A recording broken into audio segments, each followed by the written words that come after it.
when the Melbourne protests kicked off, I was like, because what we did was we had to get Gladys out.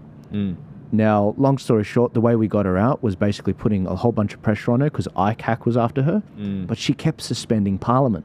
So what we did was one of the Shooters Farmers Fishers guys, member of Parliament, he said, we've got this petition. If you can get it to 20,000 signatures, we can recall Parliament, basically. We can get them back. Wow. So I was like, yeah, I can get it to you in a couple of days. And he's like, don't believe it. We did it. We got it in like 24 hours. Because we were doing petitions like no stop. Like we did 319,000 signatories for a national one. It was that the jab mandate will abide by the Nuremberg Code. You can still find it. I think it was the 5th biggest petition in Australia's history. Wow. So we ended up doing that, forced her back to Parliament. Then ICAC got her out. Then we got Perrottet, who came in. That's right, yeah, Dominic, right? And he was promising to normalise things between Victoria and New South Wales. He opened the borders with Victoria. Then I got down to Victoria because they were copping it, and they were bringing in the permanent pandemic legislation, where I heard about this, yeah. That's when we rushed down, and we were covering that. So it's been we have been through some trauma as a country, like seriously. Yeah, absolutely. And it's been non-stop. So you were stuck in Melbourne. I was never stuck. You were never. I was never stuck.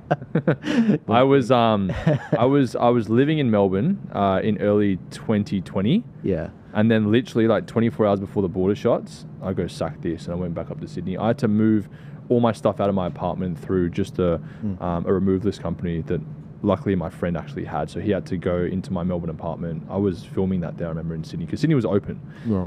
But the bad Melbourne lockdown, the first one, I wasn't there for it. Praise the Lord.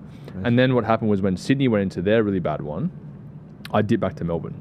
And so Melbourne was still in a stage 4, but it kind of been subdued to some degree because Melbourne was just like, everyone there was just so used to being in a lockdown all the time. So I kind of copped, you could say, the lesser of the stage 4s in both areas.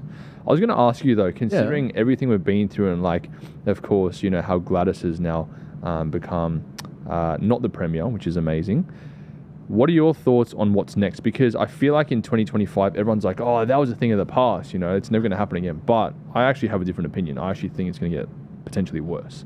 My mum's under the impression that Donald Trump has obviously come out and he's going to essentially fix a lot of the problems that we currently have, and that the world's becoming better through certain things like the Jassara Nassara initiative moving forward. There's going to be a new quantum financial system. She believes that there's also going to be a lot of people have been executed, and they're just reptilians of the same person, you know, on our television screens kind of thing. So she's kind of down that I get it. level of thinking. Yeah, the QAnon sort of stuff as well. Yeah, you could say that, yeah.